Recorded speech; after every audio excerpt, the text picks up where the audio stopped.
The Yellow Wallpaper by Charlotte Perkins Gilman. It is very seldom that mere ordinary people like John and myself secure ancestral halls for the summer. A colonial mansion, a hereditary estate, I would say a haunted house, and reach the height of romantic felicity. But that would be asking too much of fate. Still, I will proudly declare that there is something queer about it. Else, why should it be let so cheaply? And why have stood so long untenanted? John laughs at me, of course, but one expects that in marriage.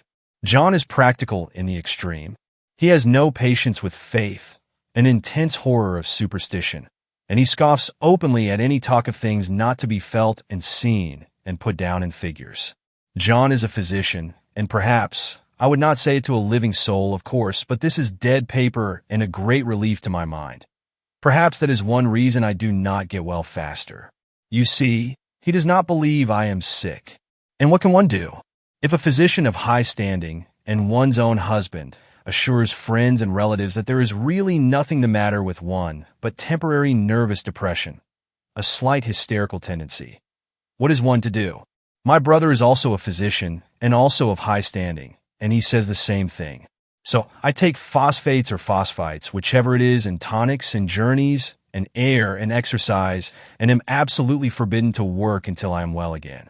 Personally, I disagree with their ideas. Personally, I believe that congenial work with excitement and change would do me good. But what is one to do? I did write for a while in spite of them, but it does exhaust me a good deal, having to be so sly about it, or else meet with heavy opposition. I sometimes fancy that in my condition if I had less opposition and more society and stimulus. But John says the very worst thing I can do is to think about my condition, and I confess it always makes me feel bad. So I will let it alone and talk about the house. The most beautiful place. It is quite alone, standing well back from the road, quite 3 miles from the village. It makes me think of English places that you read about, for there are hedges and walls and gates that lock, and lots of separate little houses for the gardeners and people. There is a delicious garden. I never saw such a garden, large and shady, full of box-bordered paths, and lined with long, grape-covered arbors with seats under them. There were greenhouses, too, but they are all broken now. There was some legal trouble, I believe, something about the heirs and co-heirs. Anyhow, the place has been empty for years. That spoils my ghostliness, I am afraid, but I don't care. There is something strange about the house. I can feel it. I even said so to John one moonlight evening, but he said what I felt was a draft and shut the window. I get unreasonably angry with John sometimes. I'm sure I never used to be so sensitive. I think it is due to this nervous condition. But John says if I feel so, I shall neglect proper self-control. So I take pains to control myself, before him at least, and that makes me very tired. I don't like our room a bit. I wanted one downstairs that opened on the piazza and had roses all over the window and such pretty old-fashioned chintz hangings. But John would not hear of it. He said there was only one window and not room for 2 beds, and no near room for him if he took another. He is very careful and loving, and hardly lets me stir without special direction. I have a scheduled prescription for each hour in the day. He takes all care from me, and so I feel basely ungrateful not to value it more. He said we came here solely on my account, that I was to have perfect rest and all the air I could get. Your exercise depends on your strength, my dear, said he, and your food somewhat on your appetite, but air you can absorb all the time. So we took the nursery at the top of the house. It is a big, airy room, the whole floor nearly with windows that look all ways and air and sunshine galore. It was nursery first and then playground and gymnasium, I should judge, for the windows are barred for little children, and there are rings and things in the walls. The paint and paper look as if a boys' school had used it. It is stripped off, the paper, in great patches all around the head of my bed, about as far as I can reach, and in a great place on the other side of the room low down. I never saw a worse paper in my life. One of those sprawling, flamboyant patterns committing every artistic sin. It is dull enough to confuse the eye and following, pronounced enough to constantly irritate and provoke study, and when you follow the lame, uncertain curves for a little distance, they suddenly commit suicide, plunge off at outrageous angles, destroy themselves in unheard-of contradictions. The color is repellent, almost revolting, a smoldering, unclean yellow, strangely faded by the slow-turning sunlight. It is a dull yet lurid orange in some places, a sickly sulfur tint in others. No wonder the children hated it. I should hate it myself if I had to live in this room long. There comes John, and I must put this away. He hates to have me write a word. We have been here 2 weeks, and I haven't felt like writing before, since that first day. I am sitting by the window now, up in this atrocious nursery, and there is nothing to hinder my writing as much as I please, save lack of strength. John is away all day, and even some nights when his cases are serious. I'm glad my case is not serious. But these nervous troubles are dreadfully depressing. John does not know how much I really suffer. He knows there is no reason to suffer, and that satisfies him. Of course, it is only nervousness. It does weigh on me, so not to do my duty in any way. I'm meant to be such a help to John, such a real rest and comfort. And here I am a comparative burden already. Nobody would believe what an effort it is to do what little I am able, to dress and entertain and order things. It is fortunate Mary is so good with the baby. Such a dear baby, and yet I cannot be with him. It makes me so nervous. I suppose John never was nervous in his life. He laughs at me so about this wallpaper. At first he meant to repaper the room, but afterwards he said that I was letting it get the better of me, and that nothing was worse for a nervous patient than to give way to such fancies. He said that after the wallpaper was changed, it would be the heavy bedstead, and then the barred windows, and then that gate at the head of the stairs, and so on. You know the place is doing you good, he said, and really, dear, I don't care to renovate the house just for a 3 months rental. Then do let us go downstairs, I said. There are such pretty rooms there. Then he took me in his arms and called me a blessed little goose, and said he would go down cellar if I wished, and have it whitewashed into the bargain. But he is right enough about the beds and windows and things. It is as airy and comfortable a room as any one need wish. And of course, I would not be so silly as to make him uncomfortable just for a whim. I'm really getting quite fond of the big room, all but that horrid paper. Out of one window I can see the garden, those mysterious deep-shaded arbors, the riotous old-fashioned flowers, and bushes and gnarly trees. Out of another I get a lovely view of the bay and a little private wharf belonging to the estate. There is a beautiful shaded lane that runs down there from the house. I always fancy I see people walking in these numerous paths and arbors, but John has cautioned me not to give way to fancy in the least. He says that with my imaginative power and habit of story-making, a nervous weakness like mine is sure to lead to all manner of excited fancies, and that I ought to use my will and good sense to check the tendency. So I try. I think sometimes that if I were only well enough to write a little, it would relieve the press of ideas and rest me. But I find I get pretty tired when I try. It is so discouraging not to have any advice and companionship about my work. When I get really well, John says we will ask Cousin Henry and Julia down for a long visit. But he says he would as soon put fireworks in my pillowcase as to let me have those stimulating people about now. I wish I could get well faster, but I must not think about that. This paper looks to me as if it knew what a vicious influence it had. There is a recurrent spot where the pattern lolls like a broken neck and 2 bulbous eyes stare at you upside down.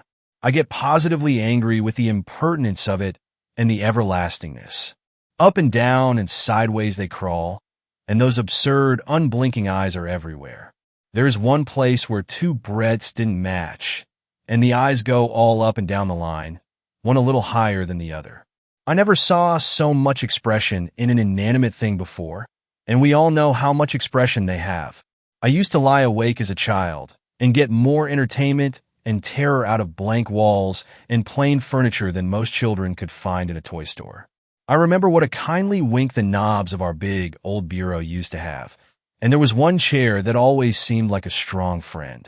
I used to feel that if any of the other things looked too fierce, I could always hop into that chair and be safe. The furniture in this room is no worse than inharmonious, however, for we had to bring it all from downstairs. I suppose when this was used as a playroom, they had to take the nursery things out, and no wonder. I never saw such ravages as the children have made here. The wallpaper, as I said before, is torn off in spots, and it sticketh closer than a brother. They must have had perseverance as well as hatred. Then the floor is scratched and gouged and splintered. The plaster itself is dug out here and there, and this great heavy bed, which is all we found in the room, looks as if it had been through the wars. But I don't mind it a bit. Only the paper. There comes John's sister. Such a dear girl as she is, and so careful of me. I must not let her find me writing. She is a perfect and enthusiastic housekeeper and hopes for no better profession. I verily believe she thinks it is the writing which made me sick. But I can write when she is out, and see her a long way off from these windows. There is one that commands the road, a lovely, shaded, winding road, and one that just looks off over the country. A lovely country, too, full of great elms and velvet meadows. This wallpaper has a kind of sub-pattern in a different shade, a particularly irritating one, for you can only see it in certain lights, and not clearly then. But in the places where it isn't faded, and where the sun is just so, I can see a strange, provoking, formless sort of figure that seems to sulk about behind that silly and conspicuous front design. There's Sister on the stairs. Well, the 4th of July is over. The people are gone and I'm tired out. John thought it might do me good to see a little company, so we just had Mother and Nellie and the children down for a week. Of course, I didn't do a thing. Jenny sees to everything now, but it tired me all the same. John says if I don't pick up faster, he shall send me to Weir Mitchell in the fall. But I don't want to go there at all. I had a friend who was in his hands once, and she says he is just like John and my brother, only more so. Besides, it is such an undertaking to go so far. I don't feel as if it was worthwhile to turn my hand over for anything, and I'm getting dreadfully fretful and querulous. I cry at nothing, and cry most of the time. Of course I don't when John is here, or anybody else, but when I am alone.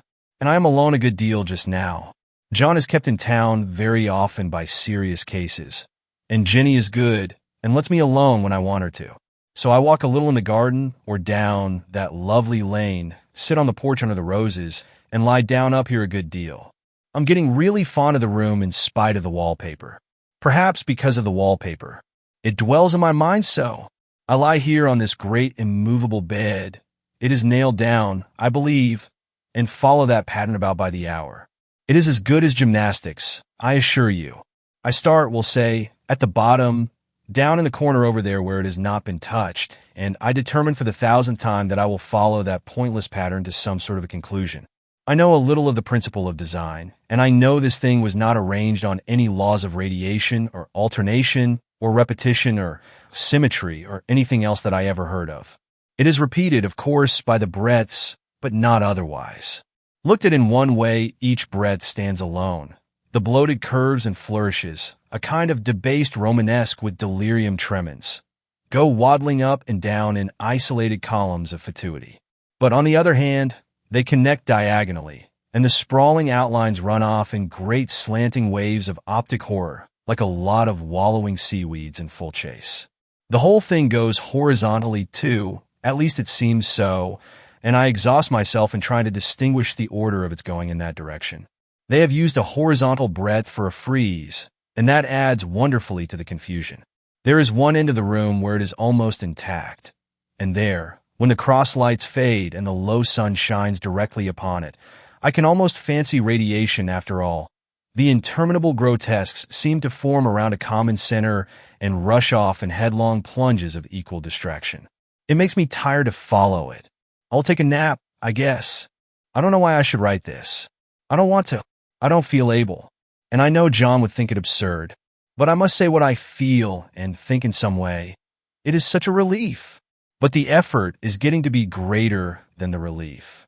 Half the time now, I am awfully lazy and lie down ever so much.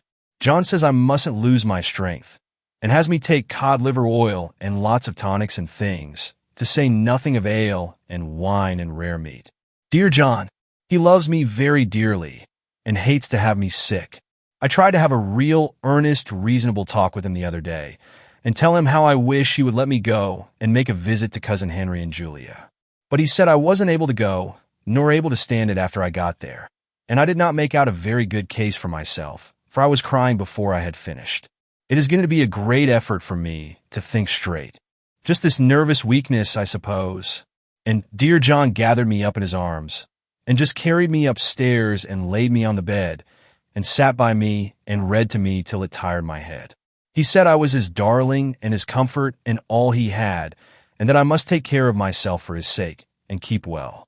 He says no one but myself can help me out of it, that I must use my will and self-control and not let any silly fancies run away with me. There's one comfort. The baby is well and happy and does not have to occupy this nursery with the horrid wallpaper. If we had not used it, that blessed child would have. What a fortunate escape. Why, I wouldn't have a child of mine, an impressionable little thing, live in such a room for worlds. I never thought of it before, but it is lucky that John kept me here after all. I can stand it so much easier than a baby, you see. Of course, I never mention it to them anymore. I am too wise, but I keep watch of it all the same. There are things in that paper that nobody knows but me, or ever will. Behind that outside pattern, the dim shapes get clearer every day. It is always the same shape, only very numerous. And it is like a woman stooping down and creeping about behind that pattern. I don't like it a bit. I wonder. I begin to think, I wish John would take me away from here. It is so hard to talk with John about my case because he is so wise and because he loves me so. But I tried it last night. It was moonlight. The moon shines in all around, just as the sun does. I hate to see it sometimes. It creeps so slowly and always comes in by one window or another. John was asleep, and I hated to waken him, so I kept still and watched the moonlight on that undulating wallpaper till I felt creepy. The faint figure behind seemed to shake the pattern, just as if she wanted to get out. I got up softly and went to feel and see if the paper did move, and when I came back, John was awake. "What is it, little girl?" he said. "Don't go walking about like that. You'll get cold." I thought it was a good time to talk, so I told him that I really was not gaining here, and that I wished he would take me away. "Why, darling," said he, "our lease will be up in 3 weeks, and I can't see how to leave before. The repairs are not done at home, and I cannot possibly leave town just now. Of course, if you were in any danger, I could and would, but you really are better, dear, whether you can see it or not. I am a doctor, dear, and I know. You are gaining flesh and color. Your appetite is better. I feel really much easier about you. I don't weigh a bit more," said I, "nor as much. And my appetite may be better in the evening, when you are here, but it is worse in the morning when you are away. Bless her little heart," said he with a big hug. "She shall be as sick as she pleases. But now, let's improve the shining hours by going to sleep and talk about it in the morning." "And you won't go away?" I asked gloomily. "Why? How can I, dear? It is only 3 weeks more, and then we will take a nice little trip of a few days while Jenny is getting the house ready." "Really, dear? You are better." "Better in body, perhaps." I began and stopped short, for he sat up straight and looked at me with such a stern, reproachful look that I could not say another word. "My darling," said he, "I beg of you, for my sake and for our child's sake, as well as for your own, that you will never for one instant let that idea enter your mind. There is nothing so dangerous, so fascinating, to a temperament like yours. It is a false and foolish fancy. Can you not trust me as a physician when I tell you so?" So of course I said no more on that score, and we went to sleep before long. He thought I was asleep first, but I wasn't. I lay there for hours trying to decide whether that front pattern and the back pattern really did move together or separately. On a pattern like this, by daylight, there's a lack of sequence, a defiance of law, that is a constant irritant to a normal mind. The color is hideous enough, and unreliable enough, and infuriating enough, but the pattern is torturing. You think you have mastered it, but just as you get well underway in following, it turns a back somersault, and there you are. It slaps you in the face, knocks you down, and tramples upon you. It is like a bad dream. The outside pattern is a florid arabesque, reminding one of a fungus. If you can imagine a toadstool in joints, an interminable string of toadstools, budding and sprouting in endless convolutions, why, that is something like it. That is sometimes. There is one marked peculiarity about this paper, a thing nobody seems to notice but myself, and that is that it changes as the light changes. When the sun shoots in through the east window, I always watch for that first long, straight ray. It changes so quickly that I never can quite believe it. That is why I watch it always. By moonlight, the moon shines in all night when there is a moon. I wouldn't know it was the same paper. At night, in any kind of light, in twilight, candlelight, lamplight, and worst of all by moonlight, it becomes bars. The outside pattern, and the woman behind it is as plain as can be. I didn't realize for a long time what the thing was that showed behind, that dim sub-pattern, but now I am quite sure it is a woman. By daylight, she is subdued, quiet. I fancy it is the pattern that keeps her so still. It is so puzzling. It keeps me quiet by the hour. I lie down ever so much now. John says it is good for me, and to sleep all I can. Indeed, he started the habit by making me lie down for an hour after each meal. It is a very bad habit, I am convinced, for, you see, I don't sleep, and that cultivates deceit, for I don't tell them I'm awake. Oh no! The fact is I'm getting a little afraid of John. He seems very queer sometimes, and even Jenny has an inexplicable look. It strikes me occasionally, just as a scientific hypothesis, that perhaps it is the paper. I have watched John when he did not know I was looking, and come into the room suddenly on the most innocent excuses, and I've caught him several times looking at the paper. And Jenny too. I caught Jenny with her hand on it once. She didn't know I was in the room, and when I asked her in a very quiet voice, with the most restrained manner possible, what she was doing with the paper, she turned around as if she had been caught stealing, and looked quite angry. Asked me why I should frighten her so? Then she said that the paper stained everything it touched, that she had found yellow smooches on all my clothes and John's, and she wished we would be more careful. Did not that sound innocent? But I know she was studying that pattern, and I am determined that nobody shall find it out but myself. Life is very much more exciting now than it used to be. You see, I have something more to expect, to look forward to watch. I really do eat better and am more quiet than I was. John is so pleased to see me improve. He laughed a little the other day and said I seemed to be flourishing in spite of my wallpaper. I turned it off with a laugh. I had no intention of telling him it was because of the wallpaper. He would make fun of me. He might even want to take me away. I don't want to leave now until I have found it out. There is a week more, and I think that will be enough.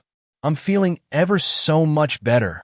I don't sleep much at night, for it is so interesting to watch developments, but I sleep a good deal in the daytime. In the daytime, it is tiresome and perplexing. There are always new shoots on the fungus, and new shades of yellow all over it. I cannot keep count of them, though I have tried conscientiously. It is the strangest yellow, that wallpaper. It makes me think of all the yellow things I ever saw, not beautiful ones like buttercups, but old, foul, bad yellow things. But there is something else about that paper, the smell. I noticed it the moment we came into the room, but with so much air and sun it was not bad. Now we have had a week of fog and rain, and whether the windows are open or not, the smell is here. It creeps all over the house. I find it hovering in the dining room, skulking in the parlor, hiding in the hall, lying in wait for me on the stairs. It gets into my hair. Even when I go to ride, if I turn my head suddenly and surprise it, there is that smell, such a peculiar odor too. I have spent hours in trying to analyze it, to find what it smelled like. It is not bad at first and very gentle, but quite the subtlest, most enduring odor I ever met. In this damp weather it is awful. I wake up in the night and find it hanging over me. It used to disturb me at first. I thought seriously of burning the house to reach the smell. But now I am used to it. The only thing I can think of that it is like is the color of the paper. A yellow smell. There is a very funny mark on this wall, low down, near the mopboard. A streak that runs round the room. It goes behind every piece of furniture, except the bed, a long, straight, even smooch, as if it had been rubbed over and over. I wonder how it was done and who did it and what they did it for. Round and round and round. Round and round and round. It makes me dizzy. I really have discovered something at last. Through watching so much at night, when it changes so, I have finally found out. The front pattern does move. And no wonder. The woman behind shakes it. Sometimes I think there are a great many women behind, and sometimes only one, and she crawls around fast, and her crawling shakes it all over. Then in the very bright spots, she keeps still, and in the very shady spots, she just takes hold of the bars and shakes them hard. And she is all the time trying to climb through. But nobody could climb through that pattern. It strangles so. I think that is why it has so many heads. They get through, and then the pattern strangles them off and turns them upside down and makes their eyes white. If those heads were covered or taken off, it would not be half so bad. I think that woman gets out in the daytime. And I'll tell you why, privately. I've seen her. I can see her out of every one of my windows. It is the same woman, I know, for she is always creeping, and most women do not creep by daylight. I see her on that long shaded lane, creeping up and down. I see her in those dark grape arbors, creeping all around the garden. I see her on that long road under the trees, creeping along, and when a carriage comes, she hides under the blackberry vines. I don't blame her a bit. It must be very humiliating to be caught creeping by daylight. I always lock the door when I creep by daylight. I can't do it at night, for I know John would suspect something at once. And John is so queer now that I don't want to irritate him. I wish he would take another room. Besides, I don't want anybody to get that woman out at night but myself. I often wonder if I could see her out of all the windows at once. But turn as fast as I can only see out of one at one time. And though I always see her, she may be able to creep faster than I can turn. I have watched her sometimes away off in the open country, creeping as fast as a cloud shadow in a high wind. If only that top pattern could be gotten off from the under one. I'm going to try it little by little. I have found out another funny thing, but I shan't tell it this time. It does not do to trust people too much. There are only 2 more days to get this paper off, and I believe John is beginning to notice. I don't like the look in his eyes. And I heard him ask Jenny a lot of professional questions about me. She had a very good report to give. She said I slept a good deal in the daytime. John knows I don't sleep very well at night. For all I'm so quiet. He asked me all sorts of questions too, and pretended to be very loving and kind, as if I couldn't see through him. Still, I don't wonder he acts so, sleeping under this paper for 3 months. It only interests me, but I feel sure John and Jenny are secretly affected by it. Hurrah! This is the last day, but it is enough. John is to stay in town overnight, and won't be out until this evening. Jenny wanted to sleep with me, the sly thing, but I told her I should undoubtedly rest better for a night all alone. That was clever, for really I wasn't alone a bit. As soon as it was moonlight, and that poor thing began to crawl and shake the pattern, I got up and ran to help her. I pulled and she shook, I shook and she pulled, and before morning we had peeled off yards of that paper. A strip about as high as my head and half around the room. And then when the sun came and that awful pattern began to laugh at me, I declared I would finish it today. We go away tomorrow, and they are moving all my furniture down again to leave things as they were before. Jenny looked at the wall in amazement, but I told her merrily that I did it out of pure spite at the vicious thing. She laughed and said she wouldn't mind doing it herself, but I must not get tired. How she betrayed herself that time. But I am here, and no person touches this paper but me. Not alive. She tried to get me out of the room. It was too patent, but I said it was so quiet and empty and clean now that I believed I would lie down again and sleep all I could, and not to wake me even for dinner. I would call when I woke. So now she is gone, and the servants are gone, and the things are gone, and there is nothing left but that great bedstead nailed down, with the canvas mattress we found on it. We shall sleep downstairs tonight, and take the boat home tomorrow. I quite enjoy the room. Now it is bare again. How those children did tear about here. This bedstead is fairly gnawed, but I must get to work. I have locked the door and thrown the key down into the front path. I don't want to go out, and I don't want to have anybody come in till John comes. I want to astonish him. I've got a rope up here that even Jenny did not find. If that woman does get out and tries to get away, I can tie her, but I forgot I could not reach far without anything to stand on. This bed will not move. I tried to lift and push it until I was lame, and then I got so angry I bit off a little piece at one corner, but it hurt my teeth. Then I peeled off all the paper I could reach standing on the floor. It sticks horribly, and the pattern just enjoys it. All those strangled heads and bulbous eyes and waddling fungus growths just shriek with derision. I am getting angry enough to do something desperate. To jump out of the window would be admirable exercise, but the bars are too strong even to try. Besides, I wouldn't do it. Of course not. I know well enough that a step like that is improper and might be misconstrued. I don't like to look out of the windows even. There are so many of those creeping women, and they creep so fast. I wonder if they all come out of that wallpaper as I did. But I am securely fastened now by my well-hidden rope. You don't get me out in the road there. I suppose I shall have to get back behind the pattern when it comes night. And that is hard. It is so pleasant to be out in this great room and creep around as I please.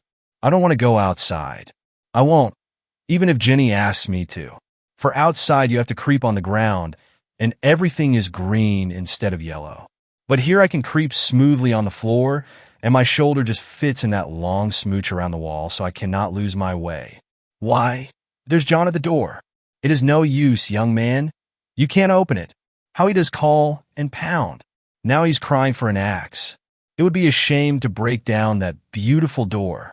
John dear, said I in the gentlest voice, the key is down by the front steps, under a plantain leaf. That silenced him for a few moments. Then he said, very quietly indeed, open the door, my darling. I can't, said I. The key is down by the front door, under a plantain leaf. And then I said it again, several times, very gently and slowly, and said it so often that he had to go and see. And he got it, of course, and came in. He stopped short by the door. What is the matter? He cried. For God's sake, what are you doing? I kept on creeping just the same, but I looked at him over my shoulder.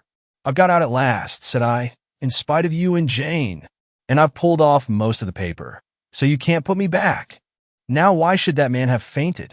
But he did, and right across my path by the wall, so that I had to creep over him every time.